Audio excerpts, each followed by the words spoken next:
माड़ों की लड़ाई का ये तीसरा भाग है। आप पहला भाग और दूसरा भाग दोनों देख लीजिए, जिससे आपको ये सारी कहानी अच्छी तरह समझ में आ सके। तो जब सभी बनाफर राय योगियों का भेष धारण करके ब्रह्मा को लश्कर में छोड़कर माड़ों की जब सभा में गए, तो सबने कहा कि हमें नाच दिखाइए। वहां के जो राजपूत लोग थे वो नंगी तलवार बांध कर बैठे हुए थे और नशे में मस्त झूम रहे थे। और जब सभी बनाफर रायों ने अपने अपने वाद्य यंत्र बजाना शुरू किए, तो सब लोग मदहोश हो गए। और सिया नंदलाल, जो कि एक स्त्री का भेष धारण किए था, जो अपनी लटकन मटकाता था, तो छत्री मूर्छा खाकर गिर जाते थे। सभी छत्री नशे में थे, जिनको अपने तन की भी सुध नहीं थी। गर्दन उनकी हिल रही थी, हाथ से तलवार छूट गई थी। कोई छत्री साल दुसाला दे रहा था, कोई जोगनों को इनाम दे रहा था, कोई मोहर असरफी दे रहा था, कोई मोहन माल दे रहा था। जब ये वो लोग ठुमरी गाते थे, सारंग गाते थे, ध्रुपद गाते थे, और जब सिया नंदलाल अपने नैनों की तिरछी नजर से जब देखता था राजपूतों को, तो राजपूतों के ऊपर मोहिनी सी पड़ जाती थी, वो बेहोश हो जाते थे। और तब कुलुफ दरगाह ने बोला कि योगियों, तुम 4 महीने यहीं रहो, यहीं करो विश्राम। बड़ी बड़ी जो हलवाइयों की दुकानें हैं वो हम आपको खोल देंगे। लड्डू पेड़ा खाना, दूध जलेबी खाना, जो तुमको पसंद आए वो खाना। और मोहर असरफी तो तुम इतनी ले जाओ कि 7 पुश्तों तक बैठकर खाना। तब सैयद ने कहा कि रमता योगी और बहता पानी, इनको कौन रोक पाया है। आज हम गढ़माड़ों में रहेंगे, कल किसी और जगह चले जाएंगे। और वहां से योगियों ने आगे की ओर विदा ले ली। जो जो राग वो योगी सुनाते थे, घर की सब लोग सुध-बुध खो जाते थे। पूरे माड़ों में हल्ला मच गया कि ऐसे जोगी आए हैं जो मोहिनी विद्या जानते हैं, जिनके गायन में गजब की कला है, जिनके साथ में एक ऐसी औरत है जो कि अपनी तिरछी नजर से सबको घायल कर रही है। सब लोग अपने बालकों को रोते छोड़ते हुए, सब अपना काम छोड़ के दीवाने होके, कपड़े लत्ते की भी सुध नहीं रही, और उन योगियों को देखने के लिए वहां दरबार में पहुंच गए। माड़ों के राजा जंबे का दरबार, 12 द्वारी का जिसका बंगला, 13 द्वारी की जिसकी दैलहान, 88 खंभ की बैठक, 24 खंभ की चौपाल, और कुर्सी से तो कुर्सी मिल रही थी और मोढ़ा से मोढ़ा मिल रहे थे। फर्श पर इतना बेहतरीन बिछौना बिछा था, 5 हाथ ऊंचा सिंहासन था जिस पर जंबे का सरदार बैठा था। डूमला पे कड़के गावे जिनके बिरद बखाने भाट, जोड़ी नाच रही पातुर की, लड़का नाचे जोगी चार। युगिया पहुंचे दरबारन में, ले ले पार ब्रह्म को नाम, और चढ़ी पखावज है सैयद की, और जोगिन का खिंचा सितार, खिंची सरंगी है आल्हा की, उसने मोह लिया दरबार। दरबार में जब सबने नाच गाना शुरू किया, और जब सिया नंदलाल ने जब ठुमके लगाए, और ऐसी चली कि पूरी कचहरी मोहित हो गई। तरह तरह के साल दो साले पुरस्कार में योगियों को मिलने लगे। कोई अंगूठी दे रहा था, कोई कंठा दे रहा था, कोई तोड़ा दे रहा था, कोई गले की माला दे रहा था। उस दिन ऐसा नाच हुआ जैसा नाच आज तक किसी ने देखा नहीं था।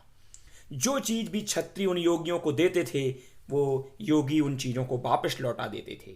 और वो कहने लगे, माल खजाने के न भूखे, कपड़ लत्ता नहीं दरकार, शेर चून के हम भूखे हैं, भिक्षा मांग नगर से खाएं। हमको तो केवल भिक्षा की चाहत है, हम आपके कोई माल खजाने के भूखे नहीं हैं।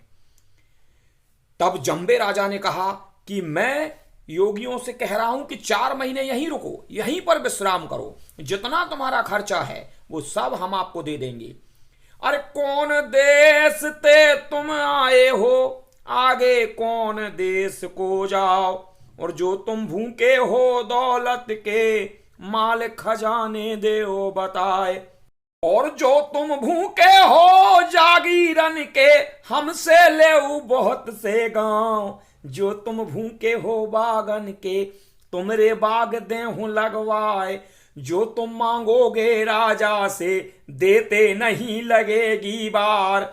और सुन के बातें रे जंबे की, बोलो बनरस को सरदार, मैं बलि जाऊं महाराज की, मालिक मेरी बात बनाओ। गुरु गोरखा योगी के चेले, गौड़ बंगाला देश हमार, और मेला घटेश्वर का कर आए, आगे हरिद्वार को जाए। न्याय कुंभ का अब हाँ करके, आगे हिंगलाज को धाए। हिंगलाज की कर पर कम्मा, आगे से तो बंध को जाए। रमता योगी बहता पानी, इनको कोई रोक न पाए। तो महाराज जंबे, आज हम तेरे माढ़ों में रहेंगे और भोर होते से ही हम यहां से चले जाएंगे। हम कोई माल खजाने के भूखे नहीं हैं। फिर उन्होंने कहा, अब योगियों को आज्ञा दे दो कि हम महलों में जाके नाच दिखाएं। राजा ने उनको आज्ञा दे दी। सारे माढ़ों के लोग उनकी नाच गाने की विद्या से मोहित हो गए। सारी फौजें उनकी नाच गाने की विद्या से मोहित हो गईं। जितने तोपें धरी किला पे, सबका कर लीना सुमार। लोहागढ़, चौबा बक्सी, सारे भेद लिए वहां जाए। उन्होंने पूरे महल में घूम घूम के कि कितनी राजा के पास तोपें हैं, कैसी उनकी चौबा भक्सी है जिसमें एक प्रकार का कैदियों को उस भक्सी के अंदर रखा जाता था। फिर उसके बाद वो रनवास में पहुंच गए। फिर रंग महल में चले गए।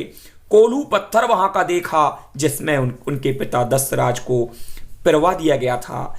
फिर वे उस बुर्ज के पास पहुंचे जहां उनके पिताओं की खोपड़ियां टंगी हुई थी। जैसे ही उन लड़कों की निगाह उन खोपड़ियों पर पड़ी, पूरी काया उनकी भबक उठी, आंसू उनके टपकने लगे। तब वो खोपड़ियां रो रो के बोली, अरे हमारे पुत्र तो कपूत हो गए। अरे तुमने अपने सिर मुंडा लिए, हमको तो तुम्हारा भरोसा था। इतनी बातें जब खोपड़ियों की उन लड़कों ने सुनी, तब ऊदल बोला कि आप चिंता मत करो, हम तुमको गयाजी पहुंचा देंगे। इतने में महल से बांदी आ गई और वो जोगनों का उन्होंने हाल हवाल देखा। चरण पलोटत महलन ले गई, शोभा कछु कहीं न जाए, और उनको महलों के अंदर ले गई।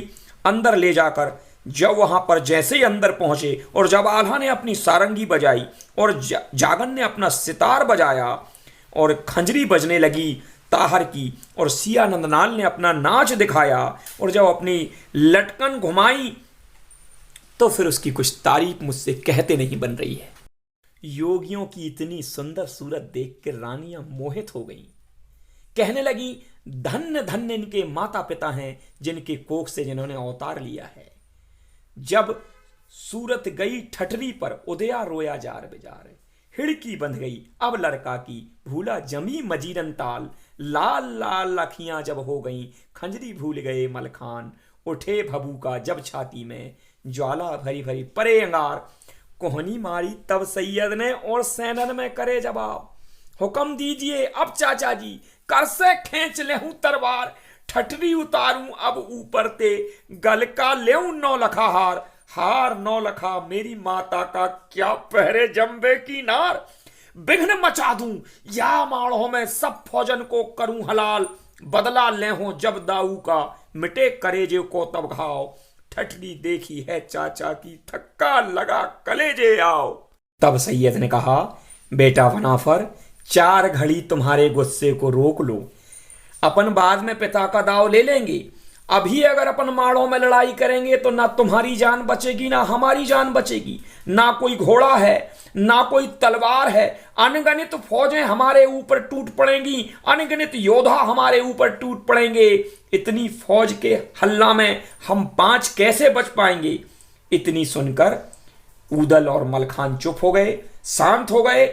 जिस दिन मार ले जाऊंगा मैं जंबे को, उस दिन मेरे इस हृदय की आग ठंडी पड़ेगी। ऐसा कह के ऊदल मन ही मन बहुत रोने लगा और खोपड़ियों को देख देख के उनके आंसुओं की धारा बहने लगी। तब रानी जो थी जंबे की, वो उनसे कहने लगी, हे योगियों, तुम इन खोपड़ियों को देख के क्यों रो रहे हो। तब सैयद जो बनरस वाले सरदार थे, उन्होंने कहा, हे रानी, भूत चुड़ैले हैं तेरे महलों में, जैसे जागे मरे मसान। ठठरी टंगी है तुम्हारे ये महलों में, ओछी उम्र के योगी हैं, इनको ये देख के घबरा गए हैं। समाधान करा महारानी ने, योगिन गा के दिया रिझाए। राग अलापे हैं तालाने, गूंज उठे सिगरे रनिवास।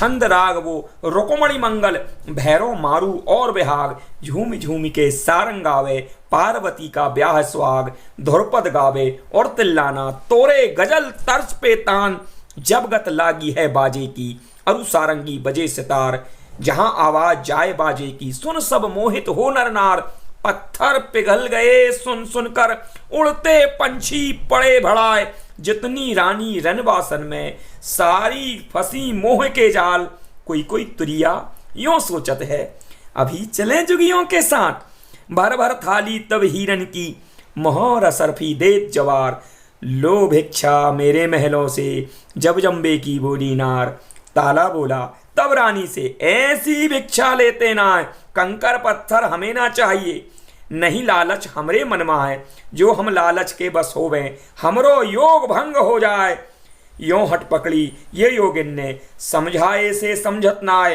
हार नौलखा ये मांगत हैं रानी खुश हो दे उतार, बावनगढ़ में हम हो आए कोई नहीं दीना नौलखा हार, देश देश में नाम बखाने जो ये हार करो बख्शीश, इतनी सुन ली जब रानी ने उठी लहर हीरा के माह, रानी सोचने लगी ये हार कौन हमने बनवाया है, ये तो लूट में आया है, हमने इसमें कोई हार में कोई खर्च नहीं किया है। हार नौलखा तुरंत रानी ने अपने गले से उतारा और योगियों को इनाम में दे दिया। उसी समय जो जम्बे की बेटी थी जिसका विजय सनी नाम का नाम था, और जैसे ही उस राजकुमारी ने ऊदल की तरफ देखा तो दोनों की आंखें चार हो गईं। ऊदल उसको देखकर गस खाकर गिर पड़ा। जब वो ऊदल मूर्छित होकर गिरा तो रानी बोलने लगी, ए तुम्हारा ये छोटा योगी कैसे जमीन पर गिर गया? क्या मेरी बेटी का रूप देखकर नीचे गिर गया? सारा हाल बताओ, दाल में कुछ काला है, सब सच सच हमें बता दो। तब ताला ने जवाब दिया, महारानी हमारी खता माफ हो जाए, ये जो छोटा योगी है ये तुम्हारे यहाँ जो ठठरियाँ टंगी हैं इनको देख के घबरा गया, दहशत हो गई ये लड़के को, इसलिए ये लड़का मूर्छित होके गिर पड़ा है। आगे की कहानी जानने के लिए क्या जम्बे की बेटी विजयसनी से ऊदल का विवाह होगा, क्या दोनों में प्रेम पनपेगा, कैसे सब लोग उससे बदला ले पाएंगे, ये कहानी आगे जानने के लिए आप अगला भाग देखिए।